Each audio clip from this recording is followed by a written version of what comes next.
আসসালামু আলাইকুম প্রিয় দর্শক, সবাইকে স্বাগত জানাচ্ছি তুরস্ক থেকে। আমি জাহিদুল ইসলাম। ইরান তার নতুন নেতা নির্বাচন করেছে।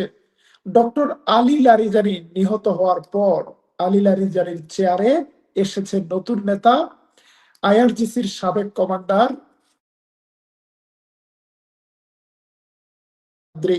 বাকের জুল কাদ্রি, ইরানের সবচেয়ে ভয়ঙ্কর প্রেসিডেন্ট মাহমুদ আহমেদিনেজাদের ডান হাত।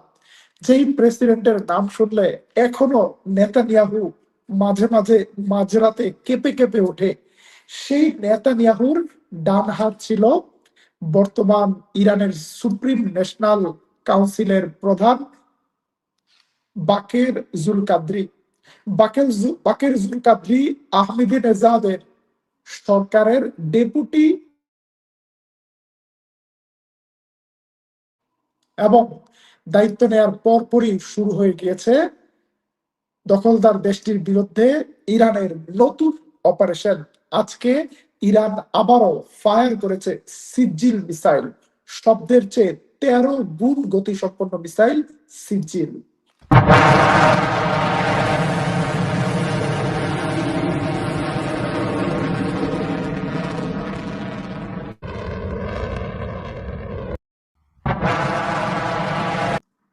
প্রিয় দর্শক, নতুন নেতা কেমন হবে, কি তার অভিজ্ঞতা, যুদ্ধের সবশেষ পরিস্থিতি নিয়ে আজকের লাইভে জানাবো সবশেষ আপডেট।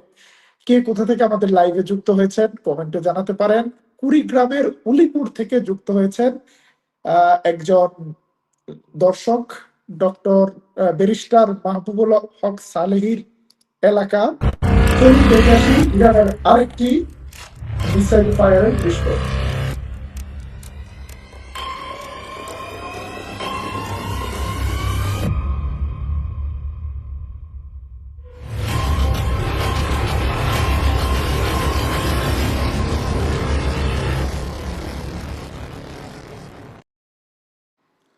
প্রিয় দর্শক, আজকে সবচেয়ে বড় মার খেয়েছে দখলদার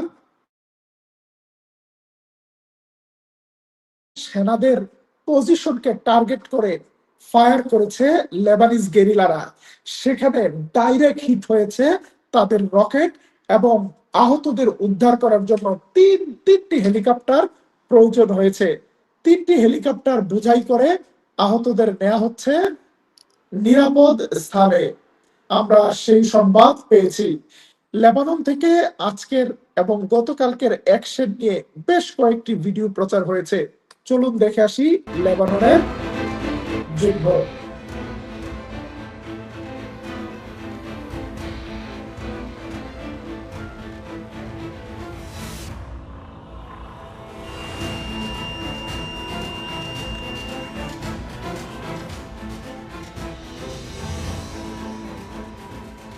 الله الرحمن الرحيم وأرسل عليهم طيرا أبابيل وترميهم بحجارة من سجيل فجعلهم كعصف مأكول.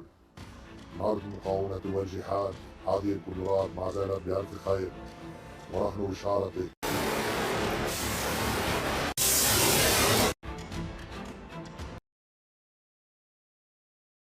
মাত্র একটি হামলা নয়, আজকে সারাদিন বেপরোয়াভাবে হামলা চালাচ্ছে লেবানন থেকে দখলদারদের উদ্দেশ্যে। তবে ইন্টারেস্টিং বিষয় হলো ইরান থেকে পাঠানো বিভিন্ন ক্লাস্টার মিসাইল গুলো আঘাত হানছে মানুষের বাড়ি ঘরে।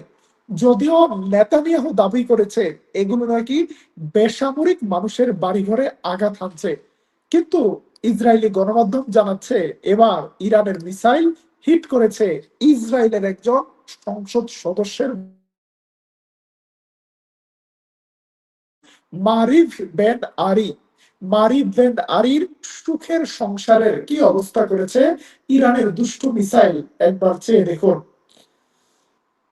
এবং যুদ্ধের এই পর্যায়ে আমেরিকার অবস্থা কি সেটি ব্যাখ্যা করেছে ইরানের খাতামুন আম্বিয়া হেডকোয়ার্টারের major general Ali Abdullah. Major general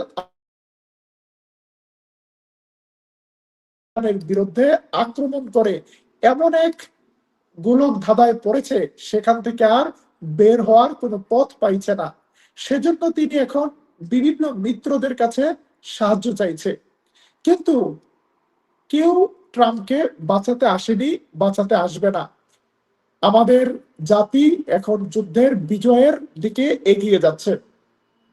general Ali Abdullah বলেন, আমাদের দুশ্মনেরা আমাদের প্রিয় রাহবার আয়াতুল্লাহ আলী খামেনিকে এবং আমাদের আরো অনেক নেতাদেরকে হত্যা করে ভেবেছিল আমাদের জাতিকে পরাজিত করবে। তারা ভেবেছিল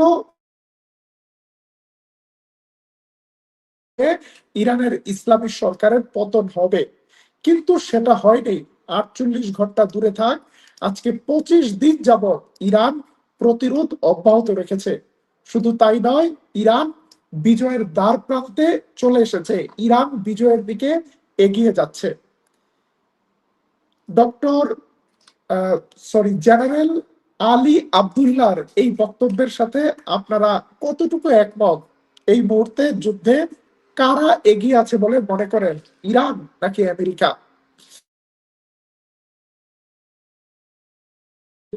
Donald Trump Saudi crown prince Mohammed bin সালমানের সাথে টেলিফোনে আলাপ করেছেন বলে নিউ ইয়র্ক টাইমস পত্রিকা একটি প্রতিবেদন জানাচ্ছে।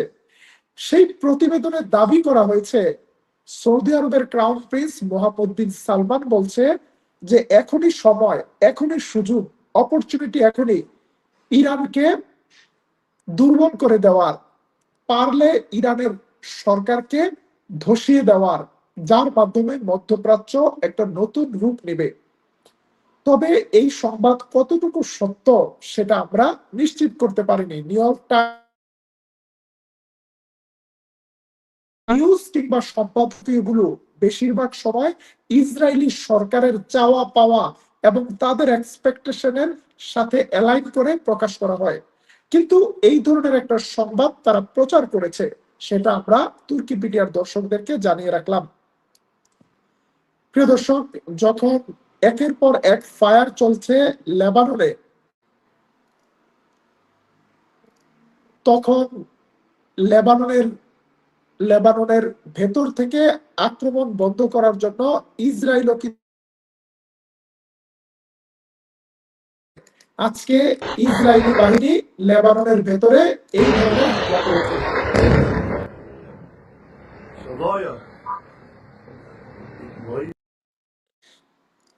এবং যখনই লেবাননের ভেতরে দখলদার সেনারা মার খায়, তারা সেই মারের সুদ নেয় সাধারণ মানুষের বাড়িঘরে হামলা করে।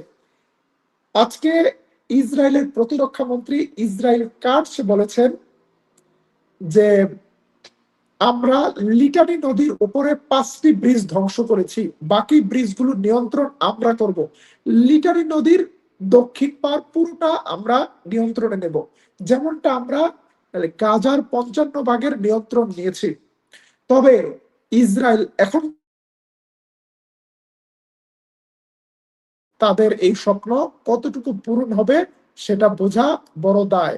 আমরা আজকের অ্যাকশনের আরেকটি ভিডিও দেখাচ্ছি আপনাদেরকে লেবানন থেকে।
প্রিয় দর্শক, আপনারা দেখছিলেন লেবানন ফ্রন্টে ইসরায়েলের বিরুদ্ধে ইরানের প্রক্সিদের যুদ্ধ। এই যুদ্ধ প্রতিদিন আরো বড় আকার ধারণ করছে এবং এবং ইসরায়েলের জন্য বড় ধরনের টেনশনের তৈরি করেছে। তারা সিভিলিয়ান জায়গার মধ্যে হামলা চালালেও লেবাননের হিজবুল্লাহর হামলা কোনোভাবেই কমাতে পারছে না। এই পরিস্থিতিতে লেবাননের সরকারের উপর চাপ প্রয়োগ করছে ইসরায়েল। তাদের চাপে আজকে লেবাননের সরকার লেবাননে নিযুক্ত ইরানের রাষ্ট্রদূতকে পার্সোনা নন গ্রেটা ঘোষণা করেছে।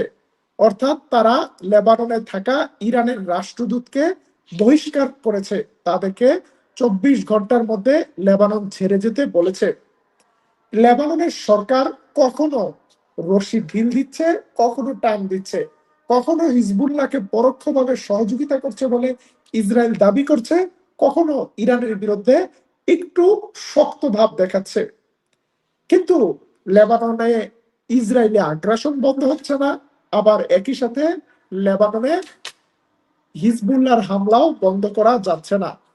সব মিলিয়ে ইরানের নতুন ন্যাশনাল সিকিউরিটি কাউন্সিলের প্রধান ক্ষমতায় আসার পর থেকে ইরানের অ্যাকশন আরো বেড়ে যাওয়ার সম্ভাবনা দেখা দিয়েছে।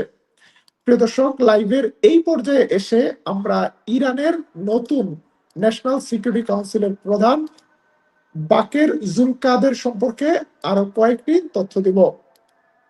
এর আগে আলী লারিজানি ছিলেন একজন দার্শনিক, যিনি পড়াশোনা করেছিলেন ইমানুয়েল কান্টের দর্শনের উপরে, পিএইচডি করেছিলেন।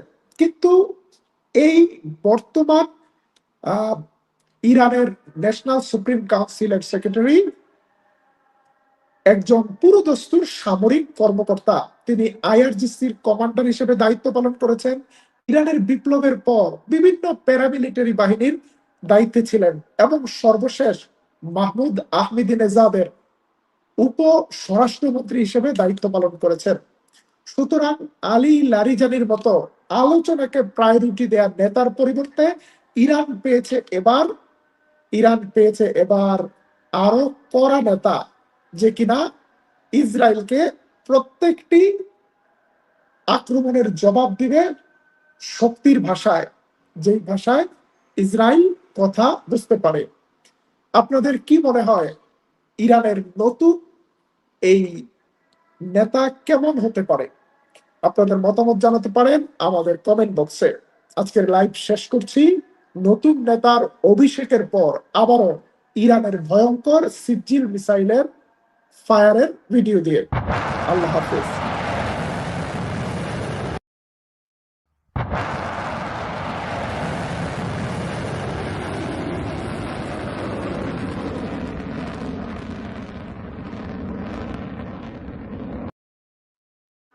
যুদ্ধের পরবর্তী আপডেট নিয়ে আবারও দেখা হবে রাতের লাইভে ইনশাল্লাহ। সবাই ভালো থাকবেন। আল্লাহ হাফেজ।